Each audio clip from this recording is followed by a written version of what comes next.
Hey everyone, so tonight I'm doing a review as a request from Toy Maniac for Series 8 Iron Man. So it's going to do a 360 of the figure. He does come with a base. I do not have it anymore. It's a base of like a blown out door with a bunch of Ultrons, which I will show a picture of right now. Alright guys, after looking at the base, we're going to go ahead and look at the details of the figure. I really like how this Iron Man looks. It's definitely a different look for Iron Man. I think the head looks really cool. It's just a cool looking armor. Another great one to have in your Iron Man armory. But let's go ahead and go into the head sculpt. So the mask is removable. Just pulls off. Nice little Tony Stark face. It's got, I think it's actually a great Tony Stark face. It's a good flesh tone, nice blue eyes. You can see his nice eyebrows, little mustache. It's just got a normal look on his face. And the mask just, it just kind of rests on there, but it doesn't fall off or anything. Once it's on, it's on. There you go, so you guys can tell. But the mask is really cool itself. It's got a nice paint job. You can kind of see the little pearlescent flakes in there. It looks really nice. I like how the mouth looks. You can kind of see that, the silver metal look inside the mouth. Going over the rest of the head sculpt, I like the detailing of the sculpt, where you can kind of see the cables in his neck. I think that looks really awesome. Just the robotic cables, the suit.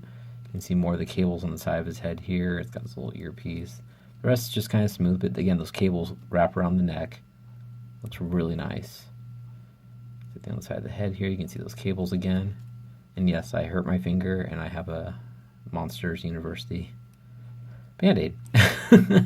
But going over the rest of the figure, along the arms and the chest, I think that the arc reactor looks good. It's just nice gold paint. I've had this figure a long time, so it's kind of faded in spots from being displayed. These shoulder things all move out of the way, so you can kind of see more of the gearing of the suit, kind of more of the rubber, I guess, inserts to kind of allow it to be pliable for him. Going over the rest, you can kind of see more of the plates of the armor. You can see a tiny bit of the gearing, like hosing right there on the shoulders. I think that looks really cool. Again, you see more of that layers of armor.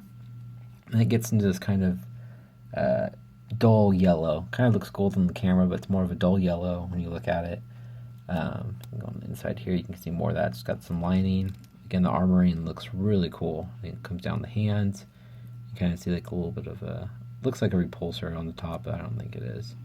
You got the repulsor underneath here, which is kind of more of, I guess, energy going through. You can kind of see it lighting up.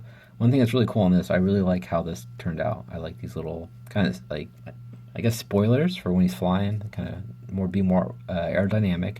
I like the ridges in the back of the spine here. I think that looks really cool. Again, that yellowing continues on.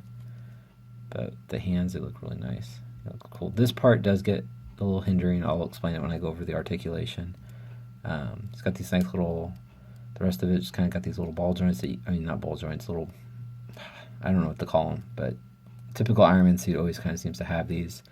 Correct me if you know what a good term would be for those. And then going with the rest of the metal in the crotch area, continues. You can kind of see more of that layering in the yellow of the metal of his suit. And it's just a good sculpt work. I just really like how everything turned out.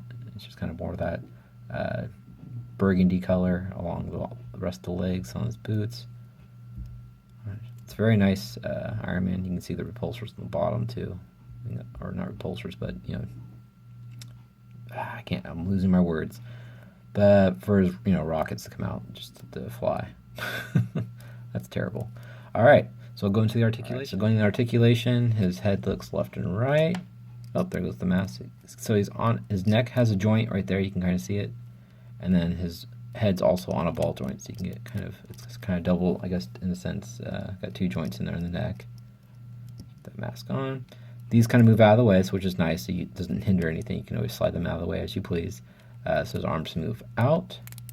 They move forward. He's got an upper bicep swivel, double jointed elbows. He's got forearm articulation, rotates. Hands move down and they move back, but they don't move back too far because this piece of plastic definitely hinders it. And he's got individual finger articulation. Very cool. He's got an ab crunch, kind of. It slides back more than forward. That's forward. He's basically upright for four. That's as much as he's going to go. This part gets in the way here. But he bends back just pretty far. which is nice. You can still get him in those flying poses. It's got a waist swivel. It's got ball joints in the legs. You can kick forward, kick to the side, and these don't hinder anything.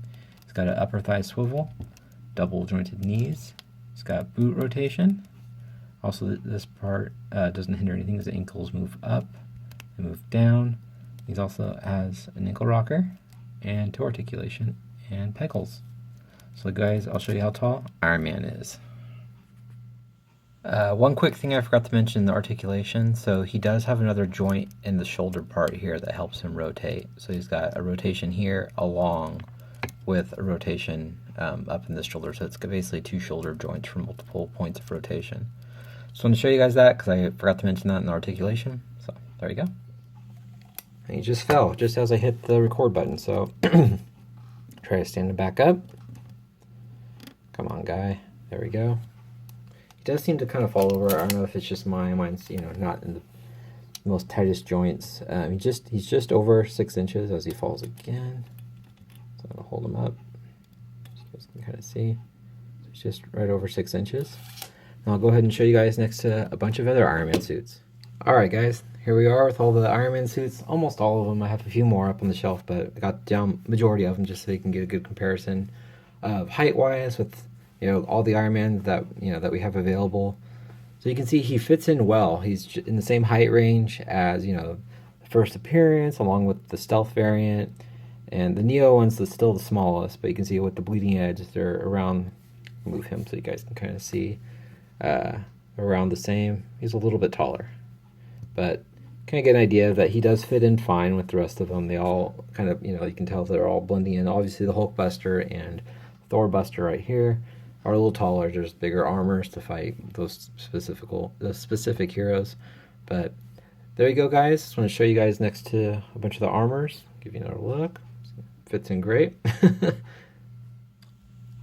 Alright guys, so that's my review on Series 8 Iron Man. So if you guys have any questions or comments, please leave them. Hit the like button and subscribe if you haven't. Alright, thanks guys. Thanks for watching. Have a great night. Bye.